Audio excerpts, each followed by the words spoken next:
Você acredita que Deus existe? E eu não duvido. Mas eu te pergunto, será que você vive como se ele existisse? Se é verdade que Deus existe, se encarnou, se manifestou, está presente nas nossas paróquias, no sacrário, se entrega todo domingo nas missas, essa pergunta deve ser feita. Eu creio, mas será que de fato eu vivo a fé que eu professo? Não é uma aula de acusação, mas uma aula com uma reflexão profunda. Eu vivo como se Deus existisse? Meu nome é Adailton Azevedo e aqui nesse canal eu trago formação humana para católicos. Você que não é católico, é cristão, também é bem-vindo. E você que se interessa por formação humana também, com certeza, você vai tirar um grande proveito nesta aula. Hoje eu quero refletir sobre como a tua fé efetivamente está se tornando atitudes e comportamentos. Não só de um final de semana, não só num domingo, não só de um encontro religioso, mas no seu dia a dia. Você vive, de fato, a fé que você professa? Você vive como se Deus existisse? A aula hoje é importantíssima.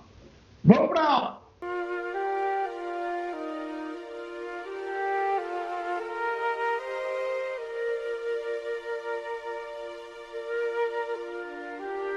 Olá, seja bem-vindo a mais uma aula do professor Adailton Azevedo. Essa aula é uma série de aulas que eu estou trazendo aqui para o canal do YouTube, inspirado numa formação humana chamada E se Deus Existisse? Uma formação que eu já venho aplicando aí em alguns grupos católicos. E decidi trazer essa série aqui para o meu canal, direcionando justamente os temas para a formação humana. Nós já estamos no terceiro encontro. Na última aula nós falamos sobre fé e razão. Se você não assistiu essa aula, procura aqui no canal, vou deixar recomendado aqui na descrição desse vídeo, dessa aula. A nossa aula anterior falava sobre as duas asas que elevam o homem à contemplação da verdade, segundo São João Paulo II. E a inspiração desse tema na formação E se Deus Existisse foi algo que, digamos assim, iniciou. Eu comecei a refletir, eu sempre refleti muito sobre isso, se de fato eu vivo minha fé, como é que eu vivo a minha fé, se é verdade tudo que eu digo acreditar que é verdade, quais são as consequências que eu deveria ter no meu comportamento em relação, relacionado a essa fé, né? Na verdade, aqui é uma reflexão de buscar coerência. Eu vivo coerente com a fé que eu professo. E não é simplesmente, eu professo a fé em Jesus Cristo, então eu vou viver a humildade, o esvaziamento. Não estou falando apenas de ideais ou de princípios, não que eles não sejam importantes, mas eu estou falando de mudança prática, de comportamento prático, né? De dia a dia. O que isso reflete na minha rotina? Mais do que uma exigência de como eu me comporto, é refletir o meu comportamento e a partir da reflexão do meu comportamento eu verificar se de fato eu creio como eu digo crer, né? Então, não é, eu tenho fé e me comporto. É isso, a minha fé ela deve, pela graça de Deus, se transformar em vida prática, em ações, em esforço, em vivência, em fidelidade. Mas também olhando a minha vida, minha fidelidade, as minhas obras, está lá em Tiago, né? Olhando as minhas obras, eu consigo medir o quanto de fato, efetivamente, eu acredito. Eu creio. E essa fé, ela se manifesta de forma encarnada na minha vida. E por que isso é importante para nós cristãos, né? Isso é fundamental porque, de novo, a nossa fé consiste no Deus Todo-Poderoso que, em um dado momento, decide assumir a condição humana. Sendo ele de condição divina, não se apegou ao fato de ser igual a Deus, mas esvaziou-se a si mesmo e se fez homem. Então, a fé cristã é a fé de Deus que se encarna. Então, toda a nossa espiritualidade deve refletir esse processo de encarnação. E parece uma coisa muito complexa, ou eu estou aqui falando de espiritualidade. Não, meu foco é educação comportamental.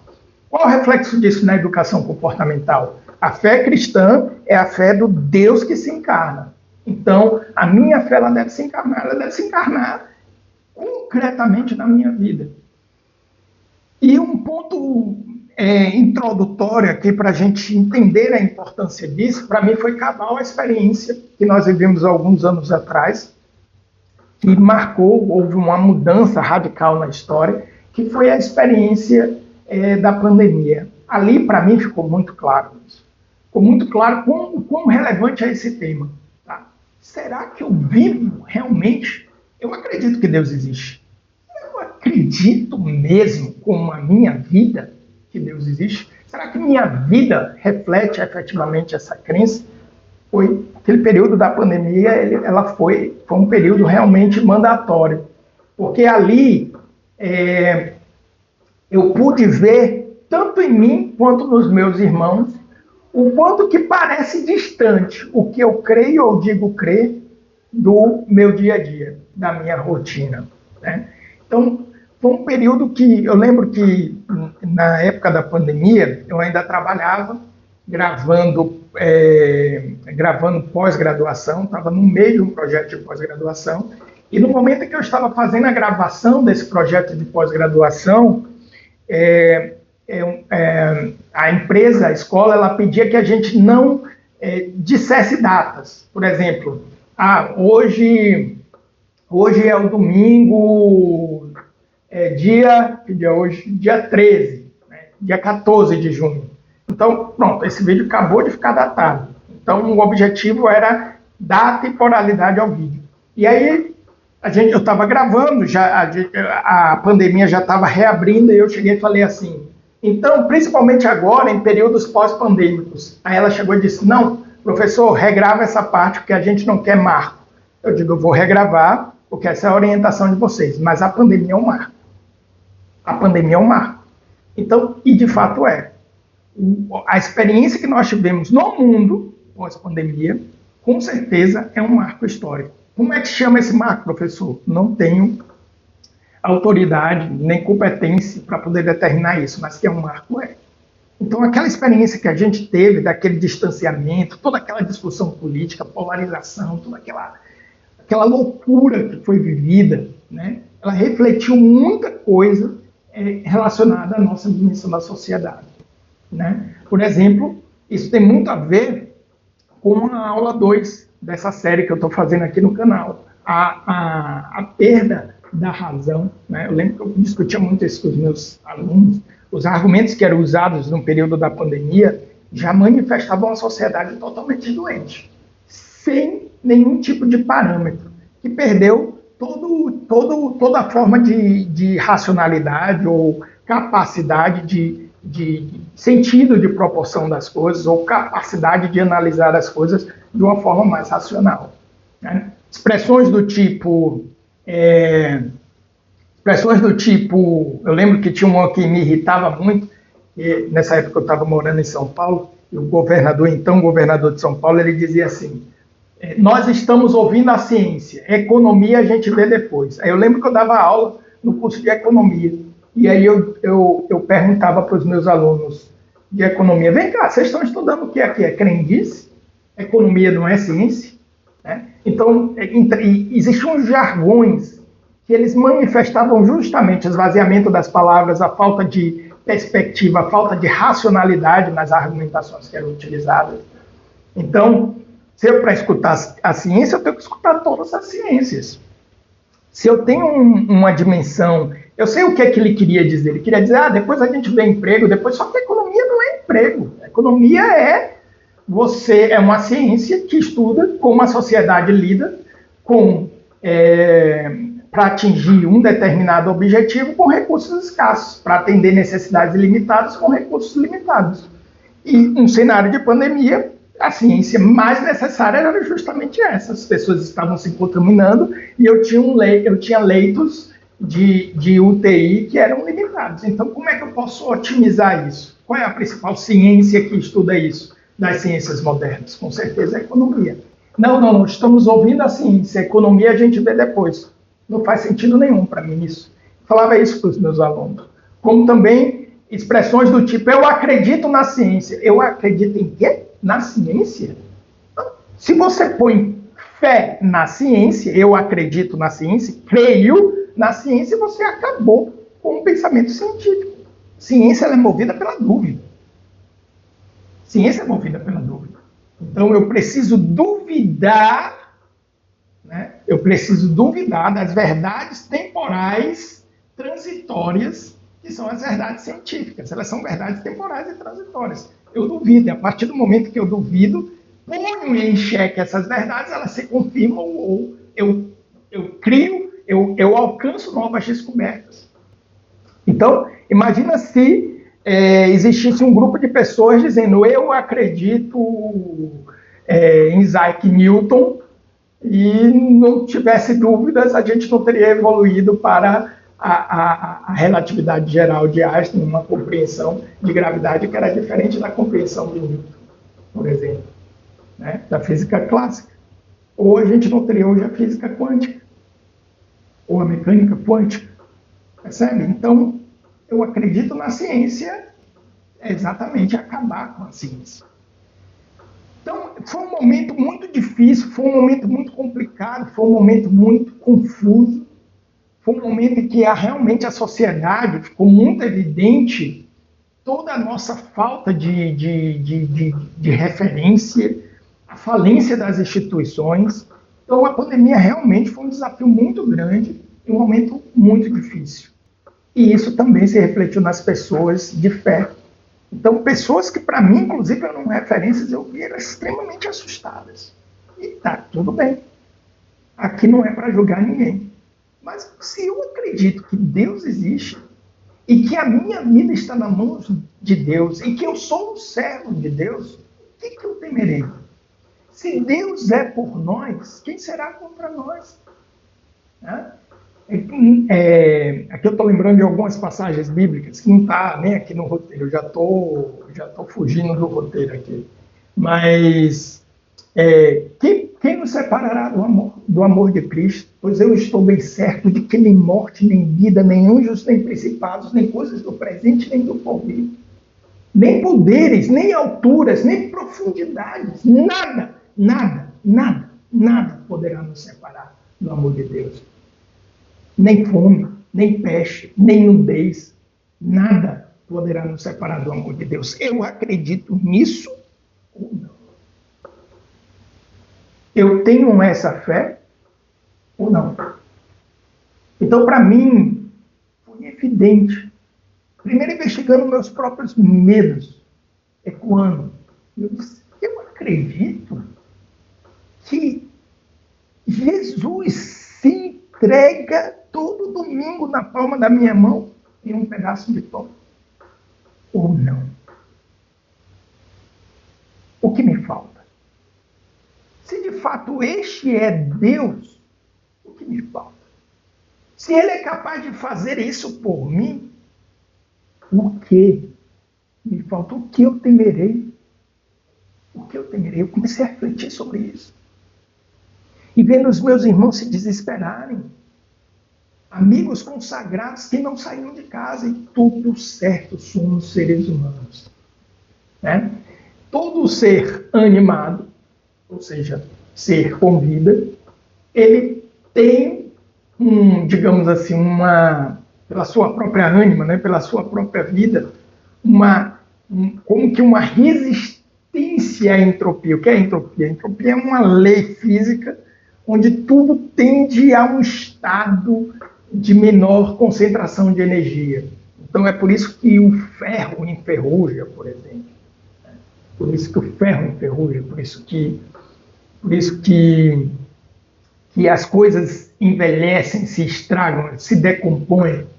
Mas os seres animados, como essa planta, como eu, você, os animais, eles se nutrem, eles crescem. É como se tivesse algo que fizesse ir de encontro à entropia. E isso significa que todos esses seres animados, eles têm como que uma espécie de não é instinto, porque planta não tem, não posso dizer que planta tem instinto, mas uma, uma tendência de buscar sobreviver. Isso as plantas fazem.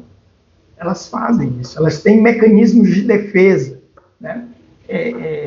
Por exemplo, a rosa tem espinhos. Os espinhos são o mecanismo de defesa das rosas, para que elas sobrevivam, para que elas resistam. Os animais têm instinto de sobrevivência. E nós, seres humanos, como animais que somos, também temos instinto de sobrevivência. E está tudo certo. Mas um animal não professa fé. Porque, como eu falei na aula passada, somos seres racionais. Por isso, somos mais elevados em dignidade. O que nos leva a pensar. Nós cremos. E aí, você pode pensar que eu estou falando aqui da zona da fé. Mas isso daqui é mais uma evidência de cristãos católicos que têm uma asa amputada. Porque eu creio, eu até herdei essa fé, eu até assimilei isso. Assimilei dos meus pais, assimilei na minha comunidade, assimilei na minha igreja, mas eu reflito sobre isso. Eu entendo a fé que eu professo. Ou eu, por exemplo, vou à missa e ouço o corpo de Cristo, amém? Você entende o absurdo que é a fé que você professa? Você entende que você está acreditando que Deus, Todo-Poderoso, Onipotente, veio e se encarnou, segunda pessoa se encarnou, se fez homem, viveu entre nós, morreu e deixou a sua presença na Eucaristia? Nós professamos algo que é escandaloso. Nós professamos algo que é absurdo. Nós, católicos, professamos que Deus está sacramentalmente presente naquele pedaço de pão. A substância mudou. É um milagre da transubstanciação. Isso, inclusive, é uma diferença da fé católica para os nossos outros irmãos cristãos. E eu fico pensando, acontece uma coisa no meu trabalho e eu já estou duvidando. Será que eu de fato acredito que Deus é capaz de me amar de tal forma a se entregar para mim num pedaço de pão todos os dias, se eu quiser? Para outras religiões monoteístas, isso seria um absurdo, um escândalo. Imagina você dizer para um muçulmano, por exemplo, que acredita em um Deus de Abraão, que esse Deus é trino, para ele já seria um absurdo, e que o Pai enviou o Filho, a segunda pessoa da Trindade, e que ele deixou a sua presença sacramental num pedaço de pão. Imagina você explicar isso para um judeu. É uma blasfêmia. Por muito menos, enquanto Jesus viveu entre nós, por muito menos o quiseram apedrejar. Porque Jesus disse, eu e o Pai somos um. Para eles aquilo era uma blasfêmia. Por muito menos quiseram condenar Jesus. E nós acreditamos que não só ele e o Pai são um, não só ele veio e se fez homem, mas ele está entre nós fisicamente, através do milagre da transubstanciação na Eucaristia. A matéria é pão, mas a substância é Cristo Jesus. Isso é um absurdo. Eu acredito nisso. E à medida que vem um primeiro vento, qualquer ventinho, eu já estou me desesperando. Não é uma cobrança aqui. É uma reflexão. Uma reflexão importantíssima. Uma reflexão que deve ser feita em cada momento, em cada situação. Principalmente na nossa labuta do dia a dia. Uma conta que não fecha. Uma briga, um desentendimento. Uma situação difícil, uma notícia ruim. Uma conversa difícil que precisa ser feita. um cenário negativo no trabalho, uma injustiça que se é cometida, nós caímos na armadilha de esquecer aquele que nos amou e que de fato cuida de nós. Quem cuida de você? Quem provê todo o bem na sua vida? Você entende isso?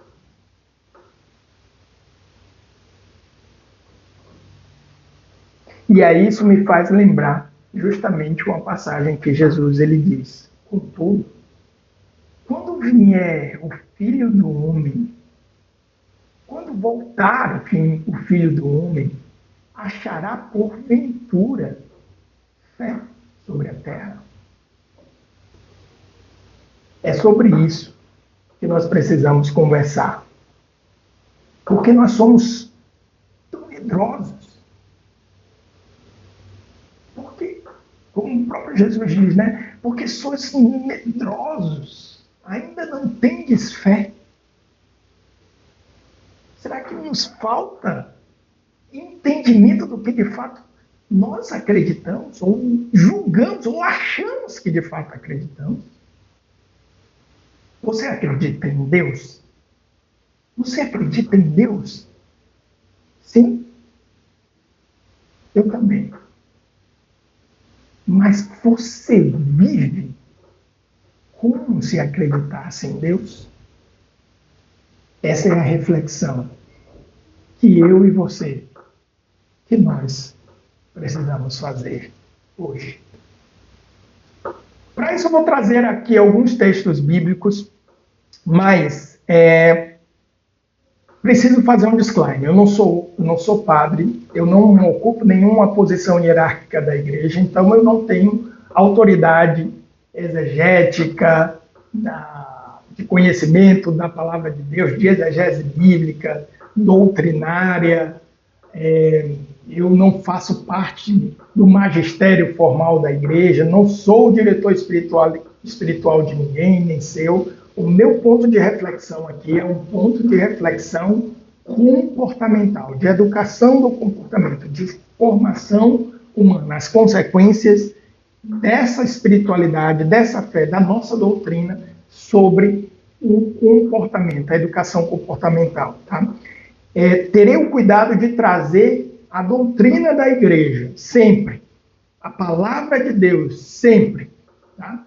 E toda vez que eu for dar a minha opinião sobre algo, eu vou deixar claro que é a minha opinião. Ok? Tudo bem? Se tiver algum ensinamento do seu diretor espiritual, do seu pároco, do seu pastor, você vai seguir quem Deus estabeleceu como autoridade eclesial, como autoridade espiritual na sua vida, tá bom? Ok? Então vamos lá, vamos aqui para o bloco 2. Eu trouxe alguns elementos que reflete um pouco sobre essa questão. Será que de fato nós entendemos e vivemos a fé que nós professamos, né? Então, eu trouxe aqui algumas cenas. Eu vou ler principalmente o texto de Emaús, que é bem interessante, mas existem várias passagens bíblicas onde Jesus ele explora isso. Uma delas por exemplo, no Mar da Galileia. Então, Jesus estava na barca. Existem algumas versões diferentes desse mesmo episódio, né? E aí depois eu posso até explorar essas versões em outra aula, mas Jesus ele está na barca, dormindo na barca, né? O Evangelho de Marcos é assim, e tem uma tempestade enorme, e os discípulos, grande parte deles pescadores experientes, eles começam a temer a própria vida e acordam Jesus. Acordam Jesus, mestre, tu não te importas que a gente morra aqui? E Jesus pergunta justamente isso. Por que sois tão medrosos? Ainda não tendes fé? Ainda não tendes fé? Então, isso daqui já é um ponto de reflexão. Mais uma vez, o meu objetivo aqui não é fazer uma reflexão de espiritualidade, não, é pensar comportamento. Então, Jesus ele traz aqui uma medo e fé. Ser medroso e ter fé. Tem uma disparidade aqui. Então, eu acredito que Deus morreu por mim na cruz, que Deus... Mas eu tenho medo. Olha, eles estavam para afundar a tempestade. Os discípulos, eles temeram que a barca, e essa barca, e tem a exploração dos grandes comentadores da palavra de Deus, né, os santos e tudo mais, que é a igreja. Tem todo um simbolismo muito bonito essa passagem. Aqui o ponto é justamente isso. Em meio à tempestade, eu sou tão medroso, eu ainda não tenho fé. Eu ainda não vivo como de fato acreditasse. Então, sim. E Jesus, ele manda que a tempestade se cale, que o mar se acalme. Ou é o inverso, não lembro. E aí os discípulos, eles fazem a seguinte reflexão. Quem é este a quem até o vento e o mar obedecem? Quer dizer, olha só, pensa só comigo. Vamos pensar. Tá? É pensar. Pensar crendo e crer pensando. Pensar crendo e crer pensando. Se não me engano, essa frase é de Santo Agostinho. Vamos pensar comigo. Se eu perguntasse para aqueles discípulos que deixaram a vida deles e estavam seguindo Jesus, é bem verdade que aqueles ainda estão mais ou menos no início da caminhada, Marcos 4. E aí você acredita que Jesus é o Messias? Eles iam dizer que sim. Porque eles estavam seguindo aquele mestre. Eu acredito. Só que eles não conheciam, eles não entendiam quem é este. Quem é este que até os ventos obedecem? Quem é este? Essa experiência deixou os discípulos reflexivos. Quem é este que eu estou recebendo todo domingo na missa, na Eucaristia? Quem é? Quem é?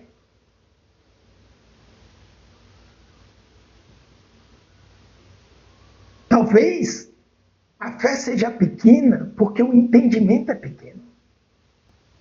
Porque a inteligência é curta.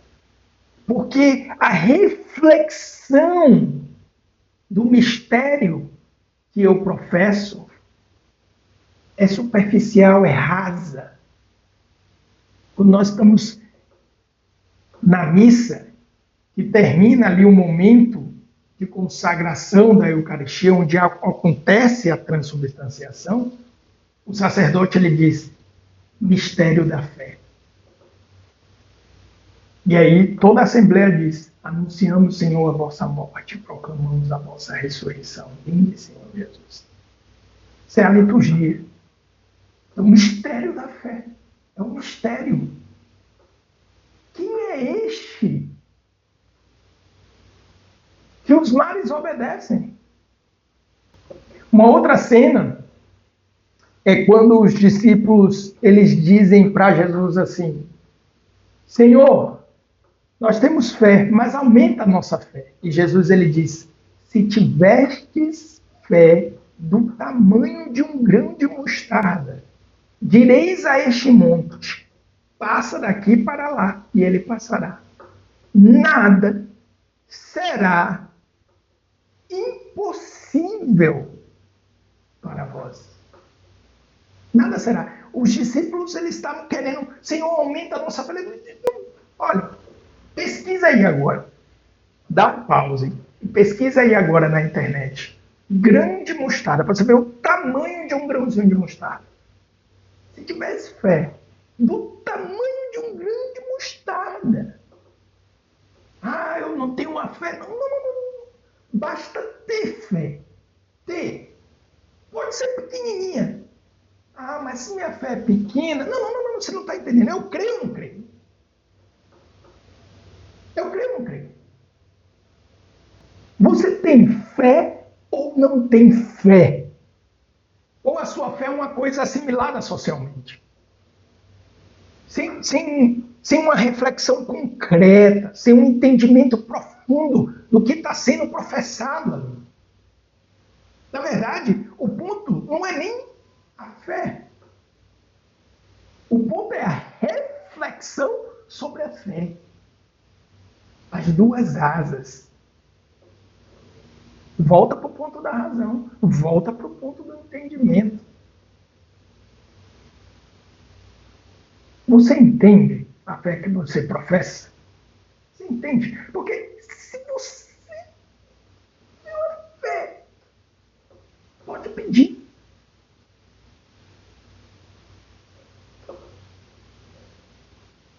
E aí volta a reflexão.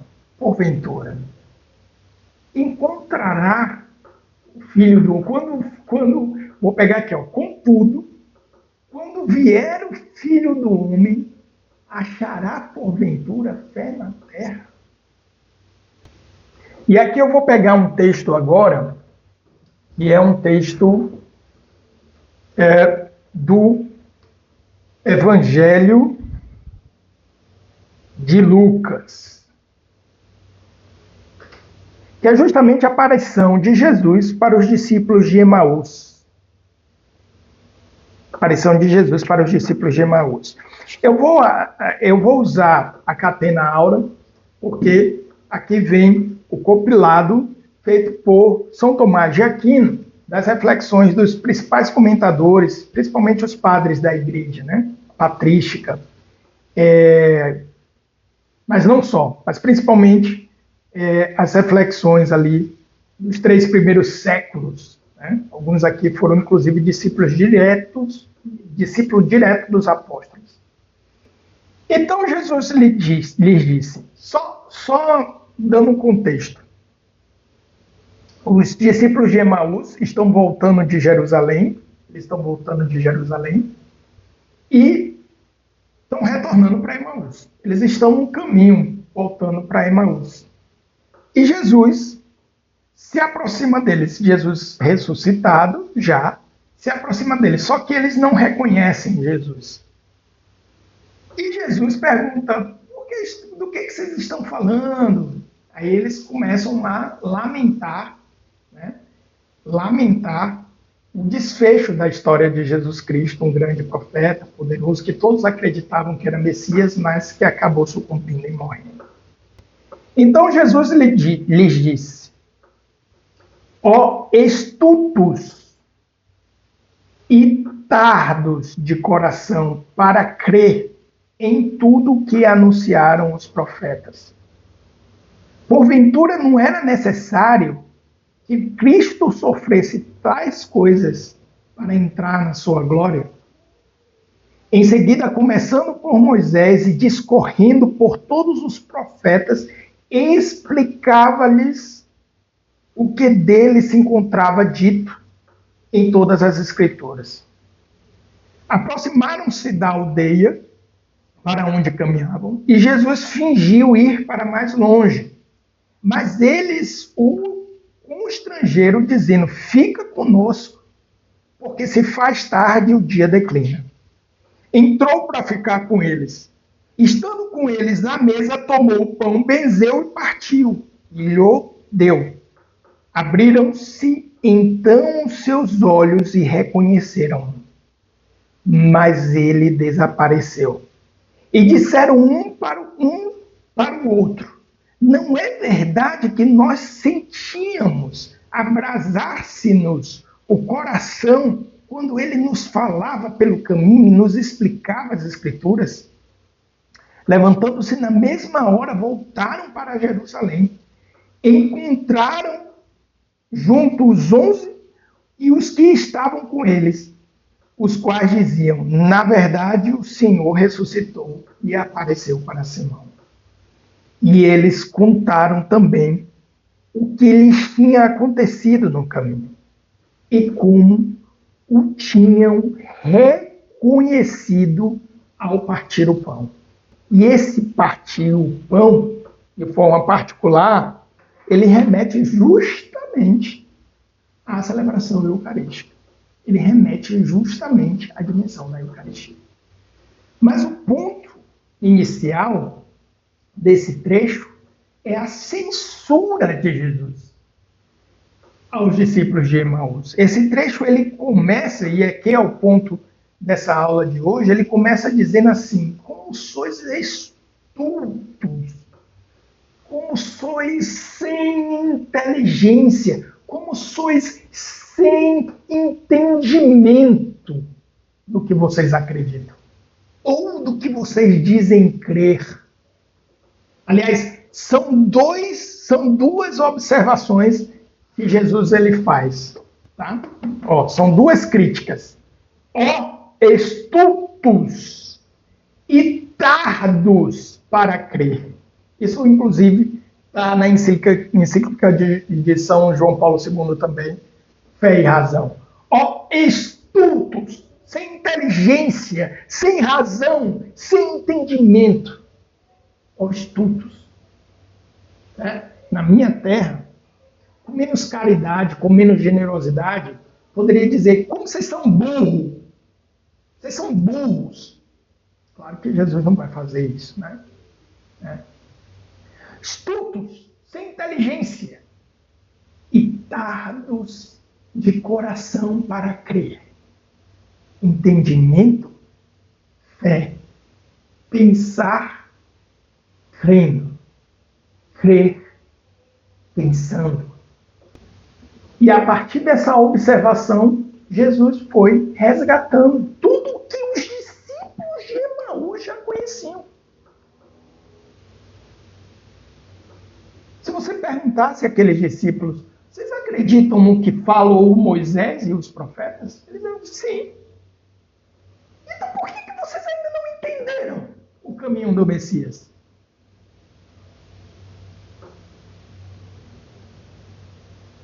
Eu creio. Você entende o que você crê? Você vive. Você vive. E mesmo assim, eles não conseguiam reconhecer quem estava com eles. Eu fico pensando quantas vezes na minha vida esteve Deus ao meu lado e eu estúpido e lento para crer, vivendo desolado num caminho de volta. Não um caminho para Jerusalém, não um caminho para a Cidade Santa, o caminho estava voltando para trás. Estava voltando para de onde eu saí. Quantas vezes ele ali comigo e eu perdido nos meus medos? Quantas vezes mais serei eu lento para entender? Não. Sem entendimento e por isso lento para crer. Quantas vezes mais?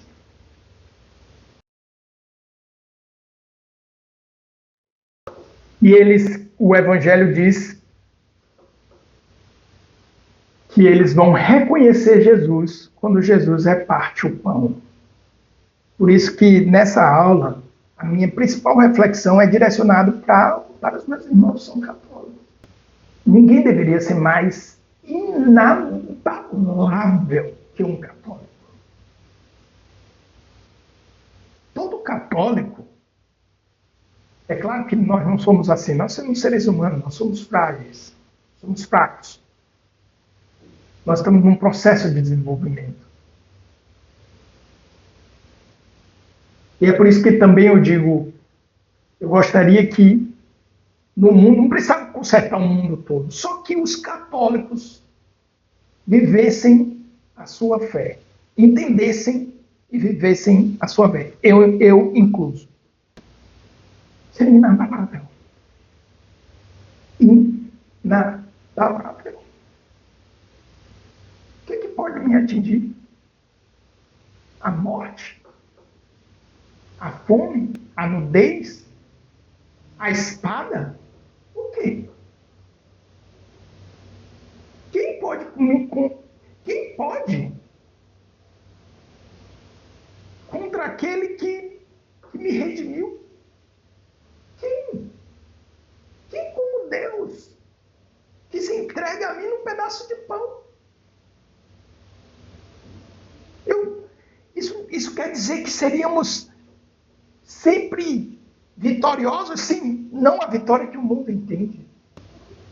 Não a glória que o mundo entende, mas a glória daquele que passa por humilhações, por dificuldades, com resiliência.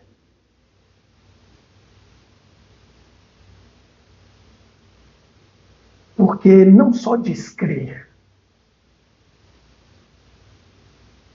Crê e entende o que crê. E por entender o que crê, vive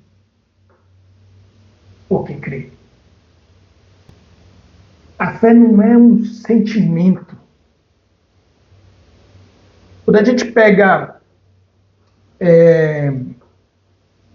uma oração, uma profissão, que inclusive é muito importante para os judeus, né? Nossos irmãos judeus, que é o Shema, ele fala sobre isso. Ele diz, ouve Israel, Shema Israel Adonai. Então, ouve Israel Adonai, o teu Deus, Adonai é o único. Ouve Israel, o Senhor, o teu Deus, o Senhor é um. Portanto, amarás o Senhor teu Deus de todo o coração, toda a tua alma, com toda a tua força. Coração na Bíblia é o entendimento. Coração na Bíblia não são sentimentos. A nossa sociedade transformou o coração o símbolo dos sentimentos, enquanto o cérebro o símbolo da racionalidade. O coração na Bíblia é o órgão da razão, a busca pela verdade. A razão no sentido clássico. A busca pelo transcendente, a busca pela verdade é o coração. O coração bíblico ele tem esse significado. Entendimento, com todo o teu entendimento, ama o Senhor teu Deus com todo o teu entendimento, toda a tua força, com toda a tua alma. Essa é a fé que deve ser professada, com todo o entendimento. Isso é mais um texto que eu trouxe aqui, que é justamente o texto de Marcos. No Evangelho de Marcos, capítulo 12, um jovem fariseu chega para Jesus e pergunta, mestre, qual é o maior mandamento? E Jesus responde, amarás o Senhor teu Deus. E aí ele diz, o segundo é semelhante a esse, e ao teu próximo como a ti mesmo. E aí o jovem fariseu disseste bem, mestre, amá-lo de todo o coração, de toda a mente, com toda a força, e amar o próximo como a si mesmo, é melhor do que todos os holocaustos e sacrifícios. E aí o que é que diz o Evangelho de Marcos? Jesus viu que ele tinha respondido com inteligência. E disse, tu não estás longe do reino de Deus. Também ele não disse, o reino de Deus é seu. Inteligência, entendimento. Emaús, como sois estultos, como sois lentos para crer. Também não é só a razão, não é só a inteligência, não é só o pensamento, não é só um entendimento, é crer, pensando, pensar, crendo. Razão, fé, fé e razão. Nós estamos falando da inteligência da fé. Nós estamos falando de inteligir, de meditar, de entender as consequências disso. Esse é o ponto central dessa aula de hoje. Eu não duvido que você crê em Deus. A maioria das pessoas que eu encontro nos grupos. Eu pergunto, você crê em Deus? Eu creio, eu tenho fé. Jesus Cristo é meu Senhor e Salvador. A Eucaristia é o Senhor e adora. Aí tem as músicas, eu acho até engraçado, né? Eu te adoro, Senhor, pelos que não te adoram. Eu te amo, Senhor, pelos que não te amam. Não duvido de nada disso. A pergunta é, você entende? O quanto você entende? O quanto você vive a fé que você professa? O quão empenhado você está nisso? E por isso eu vou trazer aqui 4 sinais. De novo, uma reflexão. Não é para você se acusar, não é para você se sentir mal, mas é para você ir para um outro momento da contemplação da verdade, da vivência do caminho de Cristo. Isso é mais um elemento fundamental da formação humana, necessária para que a graça opere, para que você cresça espiritualmente, para que você cresça para a vida eterna. Você precisa se desenvolver. 4 sintomas. 4 sintomas. Primeiro, a Eucaristia perdeu o significado, a importância e o peso para você. Como é que você comunga todo domingo? Reflita. Tenta encontrar. Você vai lá, corpo de Cristo, lá. Ah, não, eu volto, eu me ajoelho, eu faço ali minha oração, eu faço os meus pedidos, eu faço uma adoração ao Senhor. Você entende o absurdo? O absurdo. Inclusive para as religiões que professam a existência do único Deus, da sua fé. O absurdo, inclusive para irmãos que são cristãos. Você acredita que aquele pão é Deus?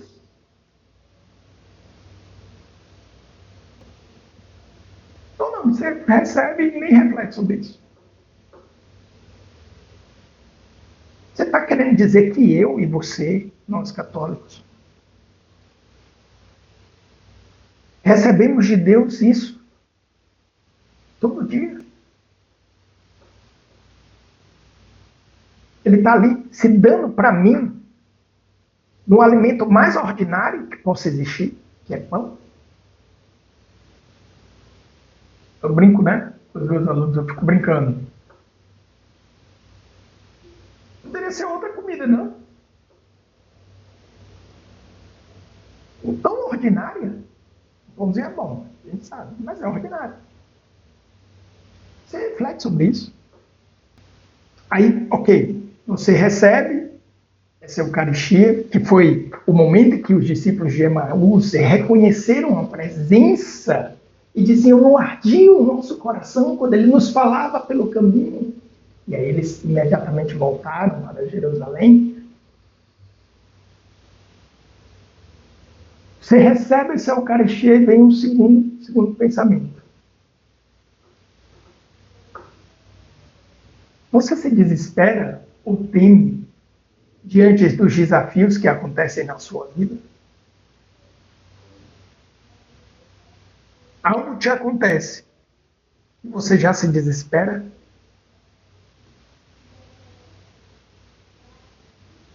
Ah, mas peraí, professor. Eu tenho um direito de me desesperar. Você não sabe o que é que está acontecendo, é o quê? É morte. É fome. É nudez. Eu estou desempregado. É o quê? Você acredita que Deus Deus te ama a ponto de enviar o filho dele morrer por você. Ele ressuscita e ainda deixa a presença dele num pedaço de pão. Você acredita mesmo nisso? Ah, não, professor, discordo. Você não sabe, eu estou com meu pai na UTI. Eu estou com minha mãe. Eu estou passando por uma enfermidade. Terceiro sintoma: espiritualidade fragmentada. Missa ao domingo, aí você vai, se sente bem. Segunda-feira chega no trabalho, você. Ó, isso daqui é uma coisa que merecia uma aula. Só isso aqui merecia uma aula. Essa é a coisa mais comum que existe. E sim, é um aspecto humano, psicológico, comportamental, antes mesmo de ser um aspecto espiritual. Isso, no desenvolvimento humano, nós chamamos de desintegração. É uma pessoa desintegrada. É uma pessoa que ela se comporta diferente em ambiente. Ela é outra pessoa. Dependendo do lugar, ela é outra pessoa. Isso tem várias teorias modernas do comportamento que explicam isso. Pessoas que são diferentes porque simplesmente estão em ambientes diferentes. É claro que a forma como eu me visto, a forma como eu falo, a forma como eu me comporto será diferente em ambientes diferentes, é óbvio. Agora, a ponto de ser outra pessoa. Quarto diagnóstico: não saber o que pedir.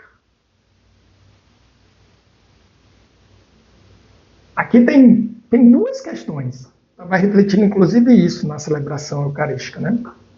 Muitas vezes as pessoas pensam assim: ai, Deus é o meu pai.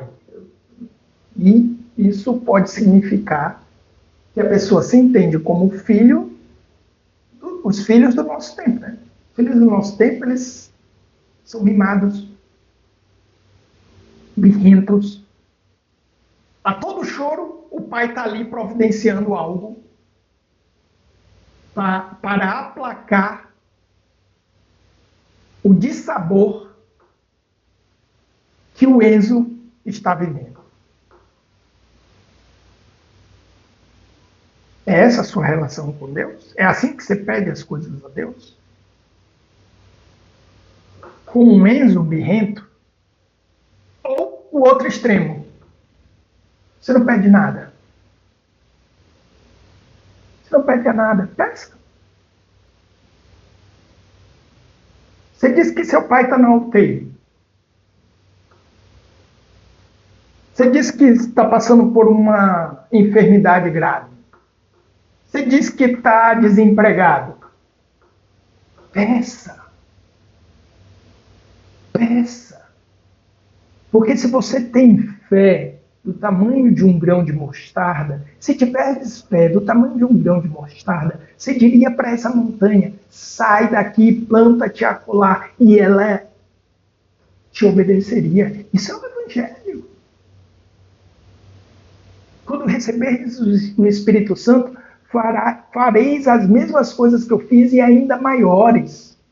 Isso é a palavra de Jesus. Se eu não me engano, essa é do Evangelho de João. Pensa. Não pedido birrento, egoísta, egocêntrico de um Enzo. Peça. Você crê? Peça. Peça agora. Isso nos traz para o nosso último bloco, que é o exercício. Quero fazer aqui um exercício com vocês, que é justamente o exercício do pedido. Se você quiser, pode pegar a caneta, dar uma pausa, pega a caneta agora, papel, e vamos fazer junto esse exercício. Você acredita que Deus existe? Escreva. Sim ou não? E se Deus existisse e estivesse agora na sua frente, o que você pediria a Ele? Escreva a primeira coisa que vier à sua mente. O que você pediria? Deixe de lado questões como a paz do mundo, a consciência dos homens, o fim das guerras. Traga para uma coisa concreta. Algo que pode de fato ser verificado, manifestando-se na sua vida. O que você precisa da manifestação de Deus? Escreva agora. Escreva. O que seria? Agora eu vou pedir que você escreva. Se Deus existisse e estivesse na sua frente agora, o que você pediria a Ele que mudasse na sua vida? Qual mudança você pediria na sua vida?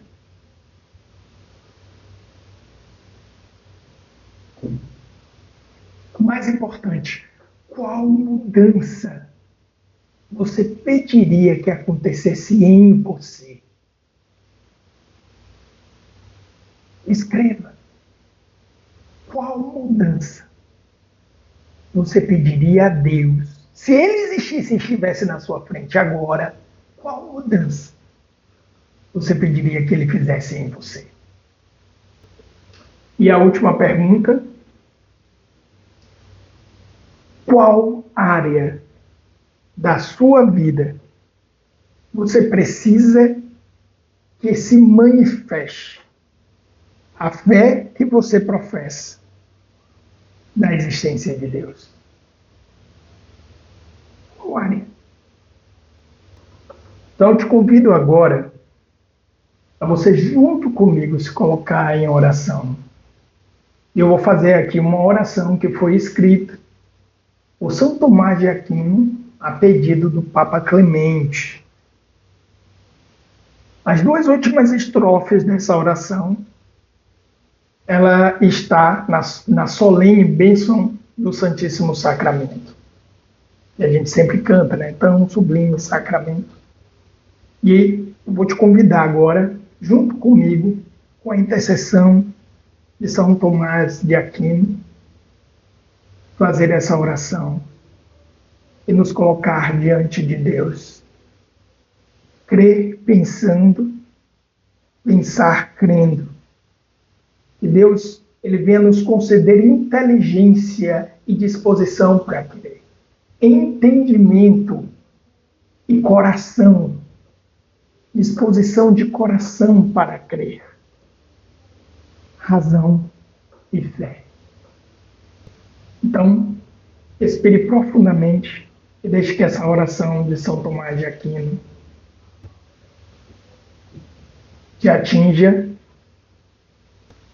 realize a graça de Deus na sua vida, tornando-te águia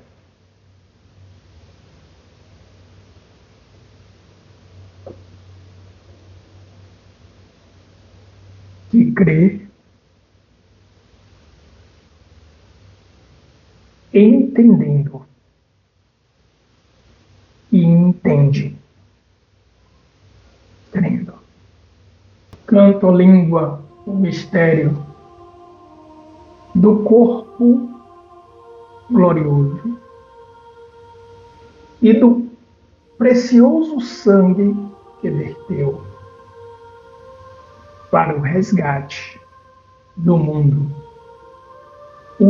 O Rei das Nações, filho de uma mãe fecunda, dado a nós, por nós nascido da Virgem Imaculada, Depois de ter vivido no mundo e espalhado a semente da palavra, encerrou com portentosa instituição o tempo da sua permanência entre nós. Na noite da última ceia, estando à mesa com os irmãos, depois de observar perfeitamente a lei, no que concerne o banquete legal, dar-se a si mesmo com as próprias mãos, como alimento à turba dos 12 apóstolos. O Verbo humanado com uma palavra fez de sua carne um pão verdadeiro, e o vinho torna-se o sangue de Cristo. E se falham os sentidos, basta somente a fé para confirmar os corações retos. Tão sublime sacramento. Adoremos neste altar, pois o Antigo Testamento deu ao Novo o seu lugar. Venha a fé por suplemento, os sentidos completar. Ao Eterno Pai cantemos, e a Jesus o Salvador, ao Espírito exaltemos, na Trindade eterno amor. Ao Deus uno e trino demos a alegria do louvor. Amém. Amém. Coloque agora você que acompanha essa formação, o seu pedido diante de Deus.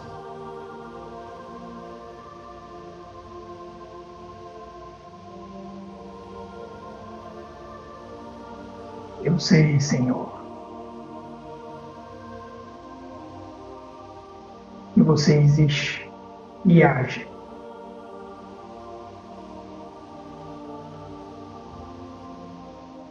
Eu creio. E não só creio, eu sei. Escuta o pedido dos meus irmãos.